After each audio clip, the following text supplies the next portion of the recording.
Okay, I think there's probably some question over price elasticity versus slope, and I had an email about it, and I want to go ahead and put it online so you guys can see that. And working on your packet on activity 17, we know price elasticity, what it's measuring is when there's a change in price, what is the corresponding change in demand or supply. So how elastic or responsive is a quantity change to a change in price.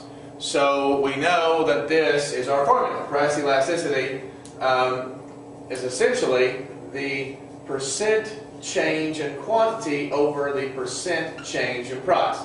And we write that out Q sub 1 minus Q sub 2 over Q sub 2 plus Q sub 1 divided by 2 all over P sub 2 minus P sub 1 over P sub 2 plus P sub 1 divided by 2, which is review for you. And so we'll do one of the questions. I guess it's question number 3. They're saying what's the elasticity for between $1 and $2. So if we wanted to do that, we're looking at $2, it's 160 quantity, and the quantity demanded is 180 for $1.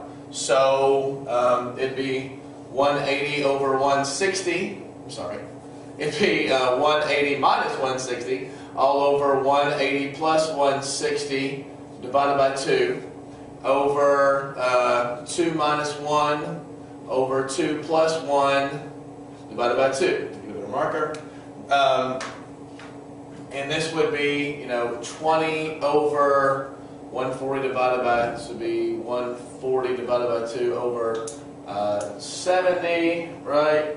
I'm sorry, 170. And then all over 1 over 1.5, which is 0.18, or sorry, 0.12, 0.12 all over 0.67, and that equals 0.18, and that is inelastic, right? So the response and change between 1 and 2 elicits not a huge change, so it's inelastic. So how does that also fit in with slope, right? And what they want you to do is to realize that you can have a constant slope. For instance, they want you to look at the elasticity of price between 5 and 6. So between 5 and 6, if you work it out, you'll see that between 1 and 2 is inelastic. Between 5 and 6, it end up being elastic, right? And you can do the math on that. With the change between 5 and 6 and 80 and 100, you can do the math following this formula and find that it's elastic because 1.22 is the number. But what they want you to see is that this line is a constantly sloping line. And on a constantly sloping line, you can have one point in the graph that can be inelastic and a different point that can be elastic. And they want you to mathematically understand that by doing some slope equations to see that a constantly sloping a constantly sloping curve can be at different times elastic and inelastic. So they want you to look at slope. And your formula for slope is just rise over run, right? So essentially, rise is up the y-axis and run is on the x-axis. So a change in p, or a change in the y-axis, over a change in q, or a change in the x-axis, right? And a change in just means subtracting. So we can do this same thing here.